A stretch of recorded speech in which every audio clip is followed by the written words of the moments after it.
bienvenidos a este podcast Dos Teólogos y Medio. Estamos muy contentos porque estamos continuando con los temas que hemos venido platicando un poquito acerca de la historia del pensamiento cristiano y de la iglesia. Y hoy estamos aquí acompañados con nuestro buen amigo Flavio Pivaral. Flavio, ¿cómo estás? Qué gusto tenerte acá. Hola, gustoso también estar acá compartiendo con ustedes. Muy contento.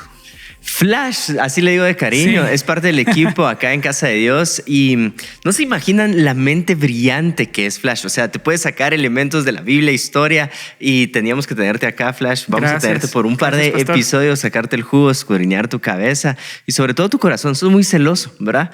Tenés bastante conocimiento, pero sos celoso en que ese conocimiento se mantenga en Cristo Jesús, que es lo que nos interesa acá, ¿verdad? En la línea, sí. Porque si lo vamos ahorita, siglo IV. Fíjate que con tema de tiempo me voy más a los sucesos y a los hechos. Quizás ustedes me verán con el tiempo, pero en el episodio anterior estuvimos hablando acerca de la controversia arriana, un poquito del concilio de Nicea, y logramos profundizar tanto como el tiempo nos permitió. Y en esta ocasión siempre nos estamos basando en el libro de Justo González, en el capítulo 8, que sería la teología en torno a Nicea. Es decir, otra forma de verlo sería las secuelas que dejó ese concilio y cómo, a pesar de que el concilio quedó en algo, aún así, pues, siguieron existiendo intentos del arrianismo de querer imponer su influencia y demás, y cómo se defendían los de la fe nicena, como se les empezó a llamar. Entre los exponentes quizá más representativos o influyentes de la fe nicena, vamos a iniciar hablando acerca de Atanasio. Esta persona que lo vimos en el episodio anterior, fue realmente un referente o fue de los que más puso en situaciones complicadas al arrianismo con algunos argumentos que él estaba proponiendo. Y algunos facts acerca de él, para empezar reiniciando hablando yo, él estuvo muy orientado a la iglesia, conociendo su labor, más orientado a las personas y no tanto un pensamiento sistemático como tal. Esto es algo que yo creo que vamos a encontrar en común con varios, y es que no es que un día se sentaron a filosofar respecto a teología y demás, sino iban respondiendo mucho a las necesidades que iban surgiendo de que hubieran refutaciones y argumentos en contra de las herejías. Y su obra más antigua de las más antiguas, es su discurso contra los griegos y discurso contra la encarnación. El discurso contra los griegos habla o ataca al politeísmo y discute distintos modos de conocer a Dios, el alma y la naturaleza. Y quizá ahí me voy a detener para escuchar un poquito también sus impresiones respecto a Atanasio y la labor que él hizo para la fe nicena. Bueno, solo voy a intentar, si alguien está escuchando esto y dice, a su mecha, arrianismo, se me olvidó del episodio pasado para acá. ¿Quién es Arrio? El concilio de Nicea fue para resolver esta discusión que presentó Arrio, ¿verdad? Básicamente lo que está diciendo Arrio es: Jesús es el Hijo de Dios, pero es el Hijo de Dios por adopción. Entonces se comportó de una forma moralmente tan buena que Dios lo adoptó. Entonces, si te das cuenta, desde ahí hay argumentos que están desacreditando a Jesús como Dios, ¿verdad? Y entonces esta discusión pues tuvo bastante repercusión y debates más adelante, y obviamente Atanasio viene a defender eso. La iglesia también, si recuerdas un poquito el episodio pasado, míralo en dos grandes partes: la iglesia que está en Roma y la iglesia que está en Constantinopla. Roma un poquito más práctica, Constantinopla un poquito más idealista, podríamos decir, pensante. Sí, más influenciada por el neoplatonismo, que usualmente tiende a la metafísica y lo que es trascendente. Ajá, entonces los romanos fresh estaban sumamente prácticos. No hubo tanto, lo voy a decir con una palabra súper informal, pero no hubo tanto penqueo en Roma con este tema, pero la problemática se dio del lado de Oriente. Y entonces Atanasio viene a defender. Imagínate que es un pastor defendiendo a sus ovejitas. No, ¿cómo así? Creemos en Jesús, pero ¿cómo voy a creer en Jesús si al final es hombre, ¿verdad? No es Dios como tal. Y el tema de la salvación es: ¿cómo entonces Jesús me puede salvar si no es Dios? Y quien trae la salvación es Dios. Y entonces, pues esta es la problemática que viene a resolver Atanasio. Ese es un muy buen contexto de la situación que se está viviendo en ese momento. Flash, no sé si querés agregar algo respecto a Atanasio, su contribución en general del conflicto en Nicea. Sí, pienso que definitivamente Atanasio comenzó a ocuparse de los cristianos del día a día, ¿verdad? Que él tenía a su cargo, y eso habla mucho también, considero yo, de su corazón. Y es algo que podemos ver al día de hoy, qué tan fervientemente podemos tener cuidado de los argumentos que tenemos respecto a la cristología, porque al final de cuentas, pues de eso se trata todo el asunto de Nicea, ¿verdad? Como lo comentaban, pues la discusión entre Arrio de pensar y desarrollar y decir, porque en su manera humana de percibirlo no comprendía cómo un Dios puede estar en tres personas. Uh-huh.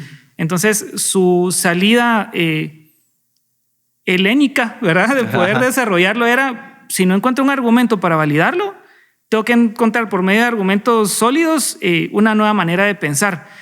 Sin embargo, esto pone hasta el día de hoy, pienso yo, también en un aprieto a muchos cristianos que no tienen una visión clara de quién es Cristo para ellos, ¿verdad? Ajá.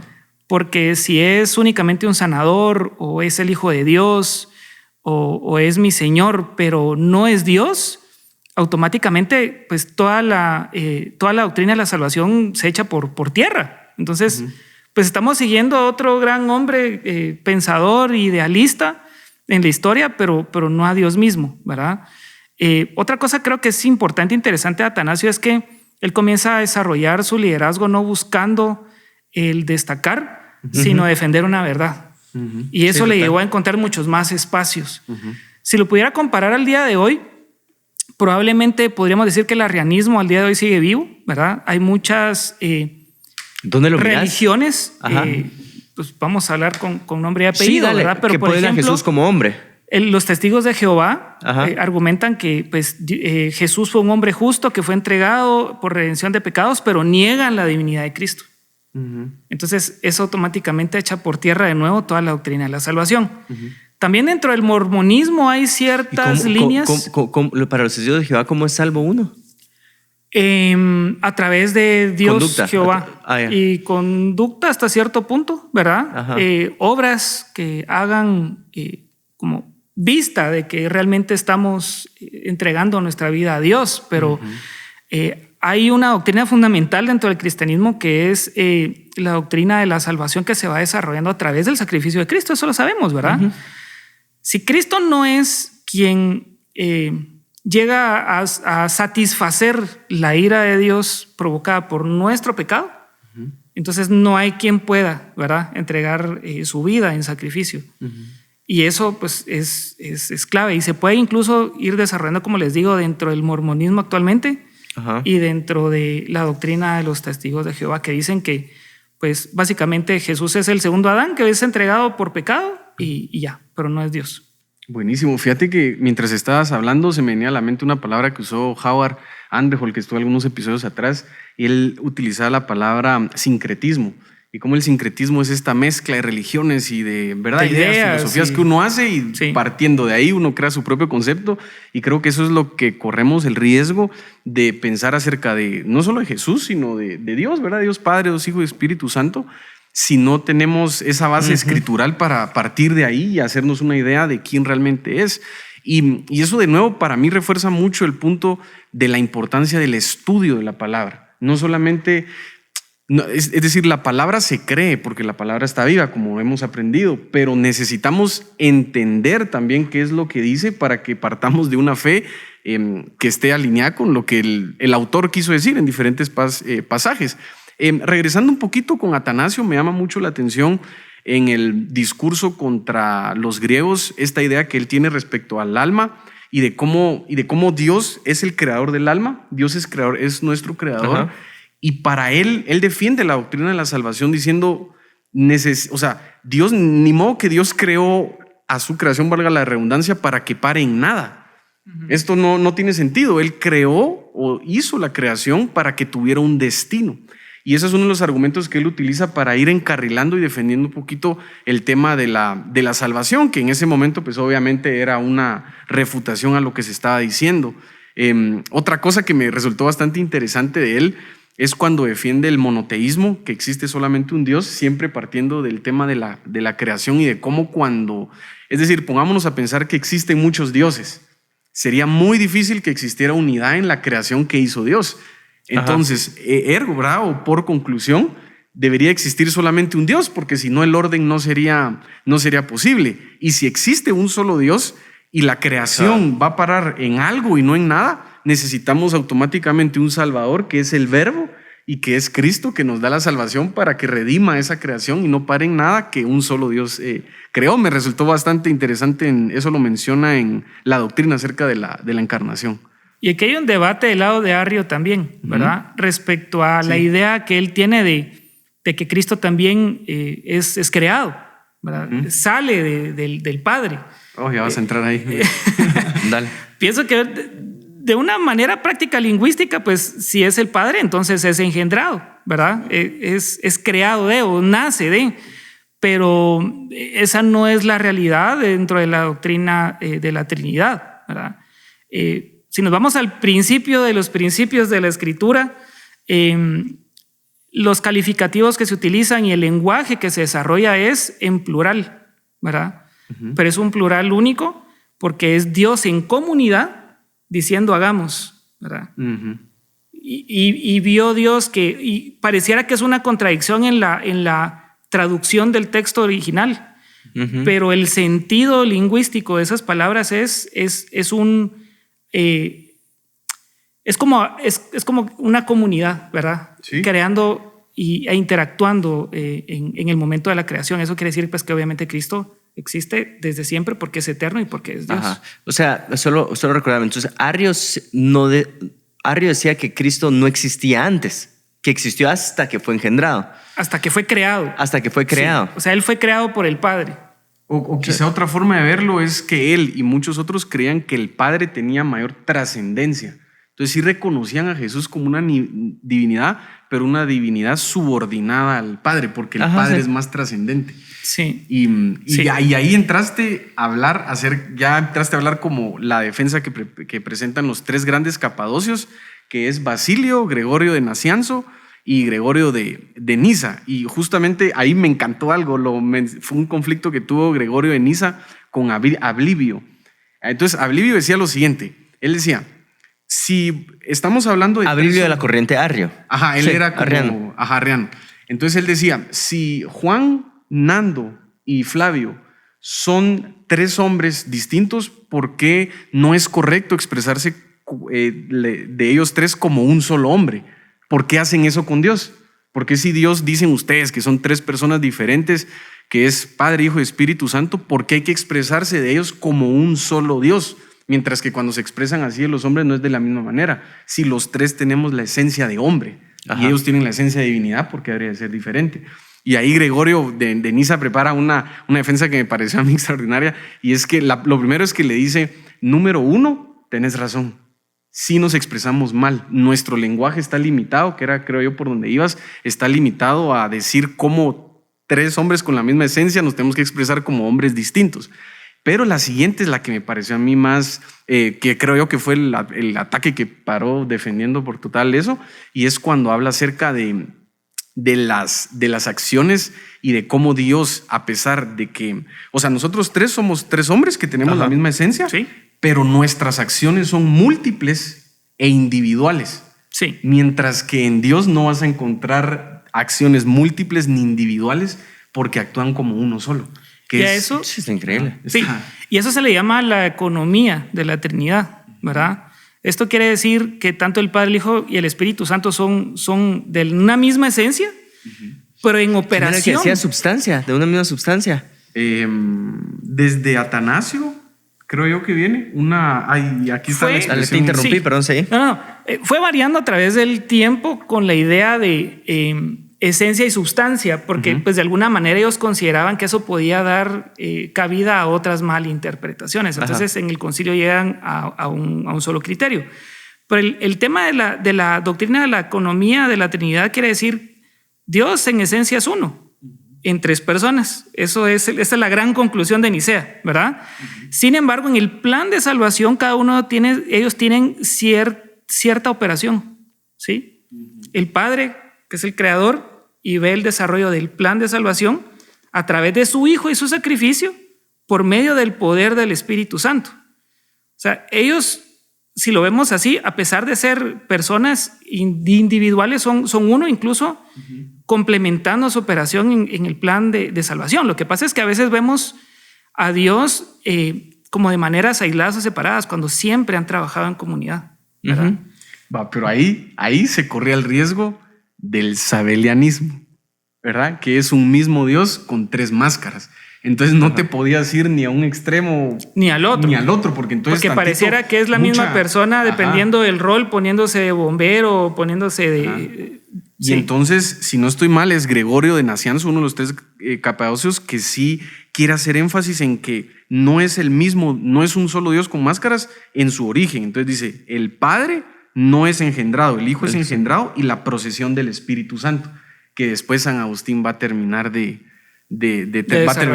amarrar ahí de dónde es que viene, y no me quiero adelantar porque hay bastante que podemos ir platicando. No sé si alguien quisiera agregar algo más. Sí, a mí me llama la atención que estos 3 personajes tienen características distintas, ¿verdad? Y estuvieron en ciudades distintas. Entonces lo quiero intentar traer un poquito más a lo que representa para nosotros el día de hoy. ¿Cómo defendieron su idea? Yo lo veo que fue una defensa estratégica. Son 3 personas que piensan de la misma forma, ubicados en 3 ciudades de influencia. Y amigos, ¿verdad? Y amigos.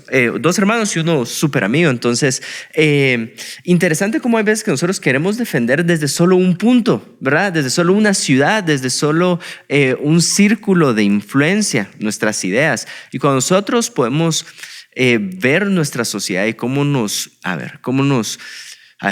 cómo expandimos el nombre de Jesús acá en Guatemala. Sí, lo voy a traer sumamente local. Entiendo lo que podemos hacer nosotros 3 como casa de Dios, pero ¿te imaginas que nosotros podamos tener alguien en esta esfera educativa, alguien en esta esfera, no sé si decir política, pero sí, creo que hicimos pases en uno de los episodios anteriores, en una esfera política, en una esfera artística? El problema es que nuestro pensamiento se queda en una sola esfera. Y ellos 3 pudieron...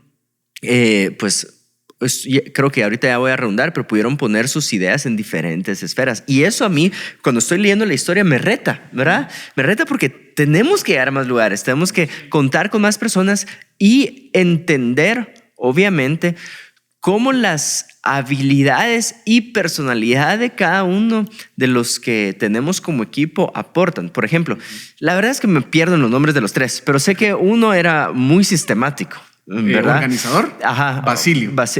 Sí, de ahí había otro decía que era sensible con las artes finas, como que le gustaba lo estético, ¿verdad? Elaborador. Ajá. Y más adelante dice que una de las herramientas que creo que es el hermano pequeño, Gregorio, el hermano de... Quizá el más teólogo de los 3 fue Gregorio, el hermano pequeño.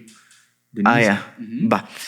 Él dice que puso una retórica fina e himnos. Sí. Y eso le dieron bastante influencia. Y entonces ya puedes ver cómo, pesa el hecho que nosotros podamos pulir nuestra forma de exponer la palabra de Dios, la retórica que tenemos.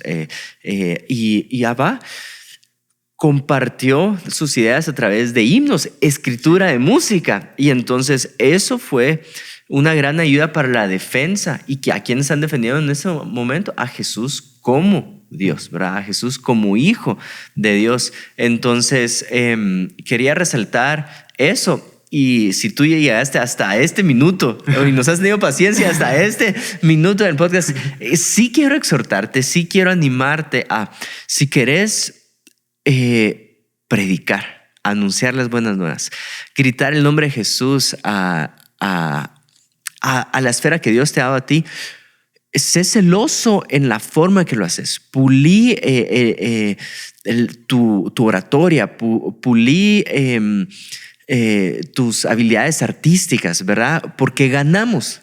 A eso quiero concluir. Ganamos todos si tenés esas habilidades y ese celo con esas habilidades. Sí, de hecho fue Gregorio de Nacianza quien tenía más esa inclinación poética, y justo pues los himnos ayudaron bastante a terminar de, ¿verdad?, darle duro al arrianismo.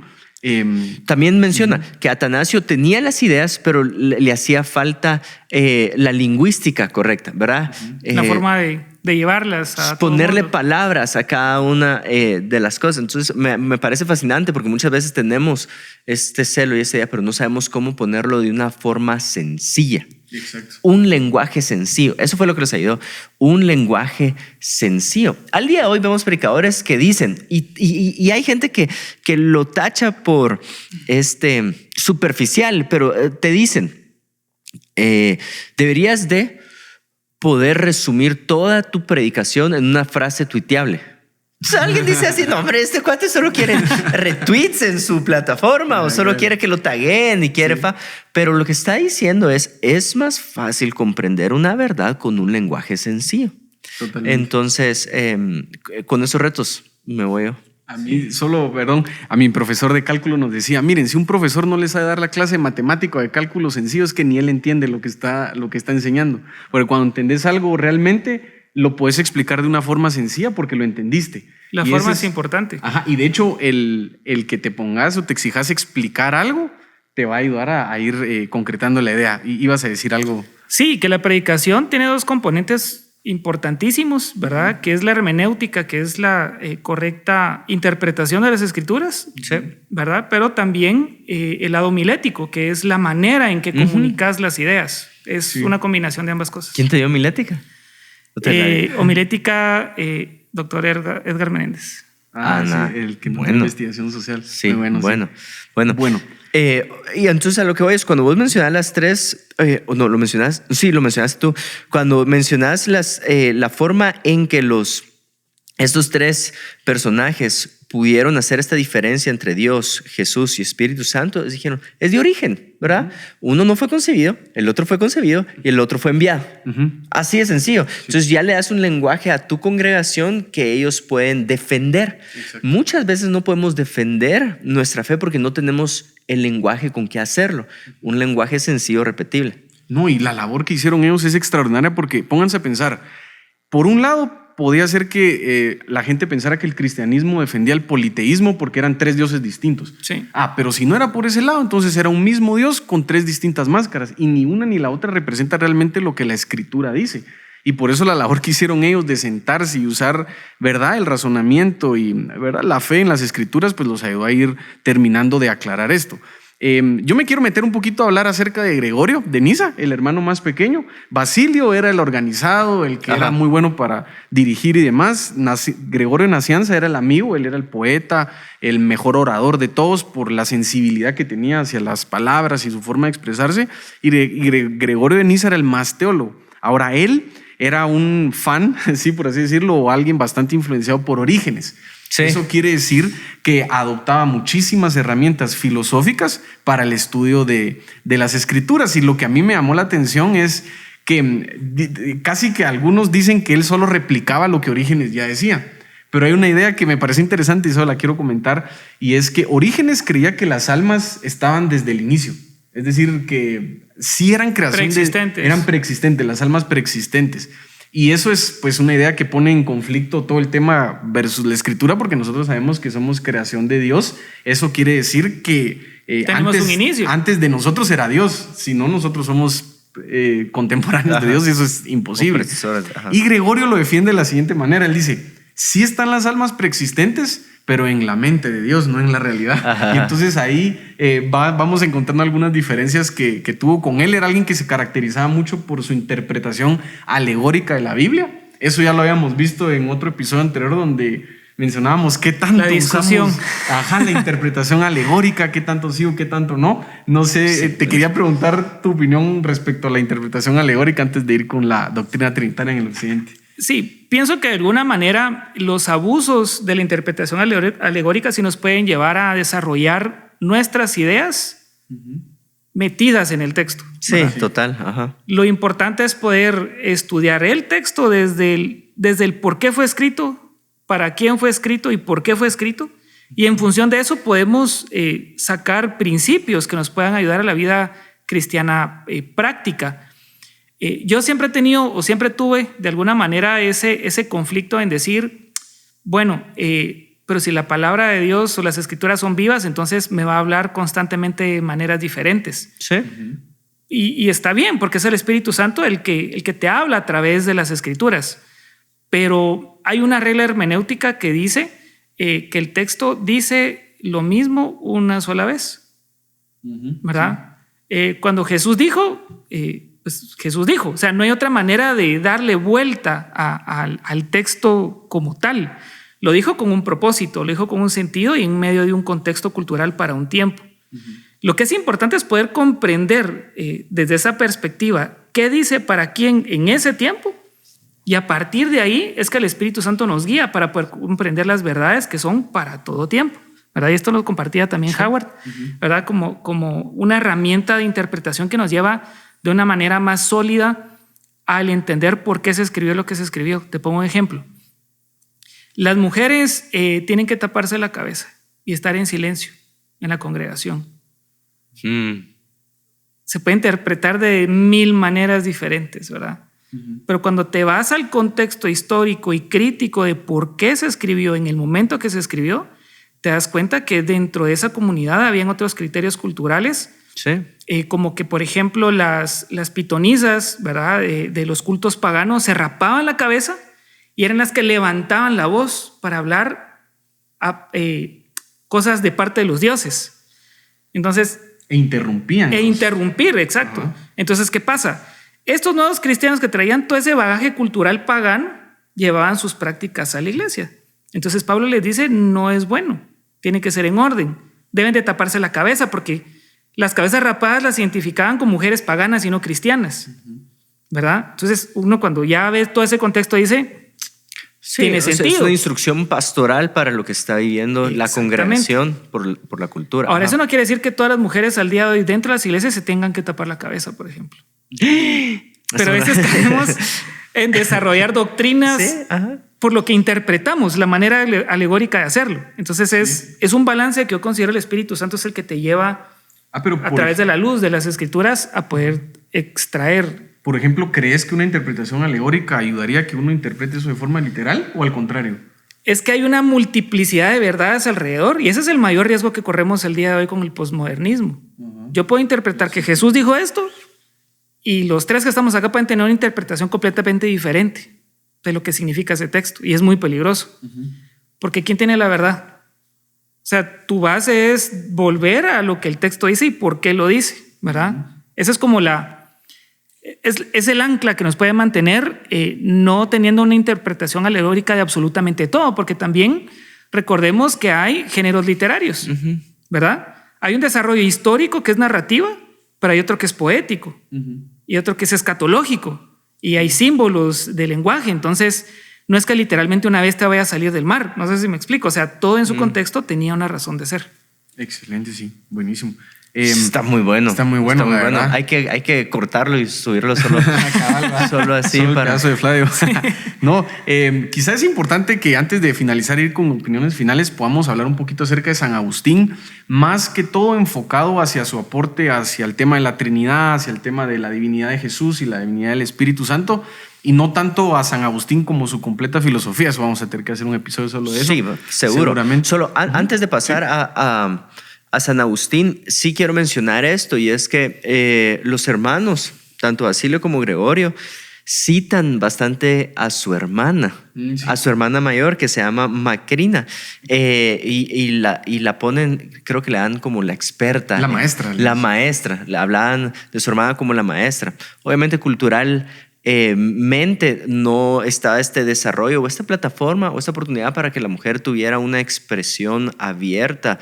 Pero sus hermanos fueron muy influidos por su hermana mayor.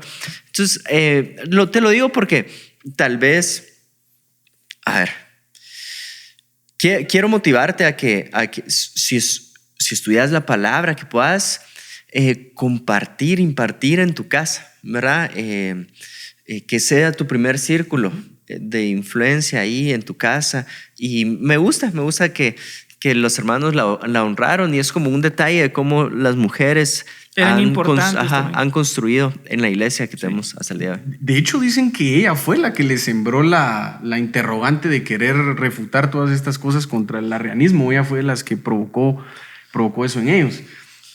Muy buen fact. Y ahora hablando de San Agustín, hablando de San Agustín, 15 libros de su título de Trinitate, que es de la Trinidad, es decir, sí desarrolló bastante contenido acerca de esto, y para resumirlo, sus dos principales argumentos de la Trinidad. Yo puedo mencionar uno y si alguno de ustedes quiere mencionar el otro, lo hacemos así. Y es el de digamos, es decir, algunos entendían que el Padre no era engendrado y que el Hijo era engendrado. Entonces ahí encontraban el origen de cada uno como un Dios, como comunidad mencionadas, pero al mismo tiempo de forma implícita diciendo que es una persona distinta, una persona divina distinta. Pero el tema del Espíritu Santo siempre había sido como una incógnita, es decir, ¿de dónde viene el Espíritu Santo? Es decir, ¿cuál es su labor o cuál es su origen dentro de la Trinidad? A lo que él argumenta que el Espíritu Santo es el vínculo entre el Padre y el Hijo. Y así logra él enlazar o logra terminar lo que ya los tres grandes capadocios habían empezado a querer postular, que era defender el origen de la Trinidad para distinguirlos como personas divinas distintas, que a la vez son una comunidad. Y es que él es el vínculo de amor entre ambos. El Padre no es engendrado, el Hijo es engendrado y el Espíritu Santo es el vínculo de ambos. Esto fue algo que quedó tanto en el Oriente y el Occidente como una idea que fue la predominante durante muchos años. Y la otra es la de la vestigia trinitaria. Ajá, de hecho tiene tres. El primero, él defiende la Trinidad en la unión de los tres, ¿verdad? Uh-huh. O sea, por encima de las diferencias que tienen los tres, quedemos con la unidad que tienen los tres. La segunda es el procesor, el Espíritu Santo filioque, enviado por el Hijo, ¿verdad?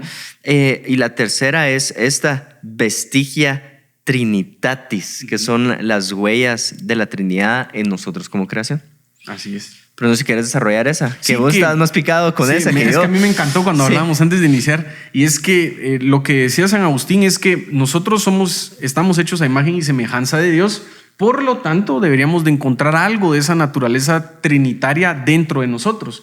Y él desarrolla toda una serie de trilogías en el ser humano que al final de cuentas deberían de justificar también que Dios es trino. Y una de ellas es, por ejemplo, esto es de hecho un gran aporte psicológico que hace San Agustín, es decir, une dos ramas que es lo místico o lo religioso con lo psicológico, cuando él presenta que la mente está dividida en inteligencia, memoria y voluntad. Entonces lo que él está intentando decir es, así como tú sos trino, Dios es trino también porque tú estás hecho a imagen y semejanza de Dios, que es un argumento bastante creativo, original, que ninguno de sus antecesores lo había planteado antes. Sí, es encontrar definitivamente rasgos del creador en el creado, ¿verdad? Es súper interesante también pensar que Agustín desarrolla su teología a raíz también o con el fundamento de la teología paulina, ¿verdad? Algunos argumentan el hecho de la Trinidad que no se encuentra en ningún momento literalmente descrito dentro de los evangelios, pero cuando vemos la dinámica de trabajo entre el Padre con el Hijo y el Espíritu Santo, no hay manera de negarlo, ¿verdad? O sea, Pablo lo que hizo fue literalmente tratar de aterrizar con palabras, sobre todo hacia los gentiles, para que pudieran comprender el hecho de un Dios trino. Entonces, eso es magnífico. Pienso también que fue un reto, sobre todo para los judíos que tenían una perspectiva diferente del ser. Total. Porque Dios crea al hombre a su imagen y semejanza como un todo. No hay una separación o diferencia entre el cuerpo y el espíritu, ¿verdad? El ruaje, el soplo de Dios. Mientras que para los griegos y pues todas las otras culturas, el hecho de las ideas y lo abstracto, ¿verdad?, era fundamental también para comprender cómo el hombre opera. Entonces Pablo lleva una perspectiva del ser integral de la creación de Dios, de una perspectiva judía también a una perspectiva helénica, ¿verdad? Y no quiere decir que eso definitivamente tenga que ser pagano, ¿verdad? Sino era una manera también de describir lo que Dios hizo, ¿verdad? Cómo Dios nos desarrolló. Interesante, entonces, sí. Vamos a tener un episodio solo de San Agustín también. Ya estamos llegando a los últimos minutos y quizá brevemente cada uno mencionamos con lo que nos quedamos. De mi parte, con lo que me quedo del episodio, que fue lo que más me gustó, es esta forma que tiene San Agustín de a través de las escrituras mismas justificar la Trinidad. Es decir, otros de los argumentos están más basados en filosofías externas, que no está mal para mí, que no está mal utilizar la lógica de la filosofía ajena a las escrituras para defender la postura, ¿verdad? Que es lo de las tres sustancias y demás. Eso es algo que tiene su origen en un origen jurídico, filosófico, lo de la sustancia. Pero San Agustín sí defiende desde el punto de vista puramente escritural, utilizando un versículo que es que estamos hechos a imagen y semejanza de Dios, por lo tanto deberíamos de encontrar en nosotros una naturaleza reflejada de Él. Sí, creo yo que las conclusiones las pude aportar en mis intervenciones pasadas. Lo que me está resonando bastante en la cabeza ahorita es ¿qué manera tenemos la iglesia de complicar cosas, va? Sí. O sea, yo veo todo eso. ¿Y por qué tanto alboroto y por qué tanta problemática? Si al final el celo era por exaltar a Jesús, ¿verdad? Entonces, eso, creo yo que uno de los 3 capadocios dice, o no sé si San Agustín, ahorita estoy confundiendo, pero su manera de defender fue, pero entonces, si Jesús fue hombre y no Dios, estás adorando, estás adorando a 2, y ahí es como los puso en jaque, ¿verdad? Entonces, creo y vuelvo a decir esto. Reto como pastor que tengo ahorita es poder darle un lenguaje práctico a las personas para que puedan defender su fe. Con eso me quedo. Buenísimo. Yo creo que de mi parte es poder volver siempre a las escrituras, ¿verdad? Sí. A pesar de que no lo veamos a simple vista, cuando tenemos el amor y la necesidad de indagar un poco más, yo siempre lo he dicho y es como pasar de ver las escrituras de un plano a 3D, ¿verdad? Y es algo que definitivamente es necesario que el Espíritu Santo te acompañe para poder comprender, asimilar, creer y sobre todo para poder compartir de una manera sencilla, práctica, aunque pienso que el tema de la Trinidad nunca va a ser tan sencillo de compartir. Sí, es un misterio, de hecho, es uno de los misterios. Gracias, Flavio, por estar aquí con nosotros. Paz, también, qué bueno que pudimos compartir acerca de este tema. Nos vemos en un siguiente episodio. No olviden de suscribirse al canal y estar pendientes de todo lo que estamos publicando. Nos vemos a la próxima. Chao.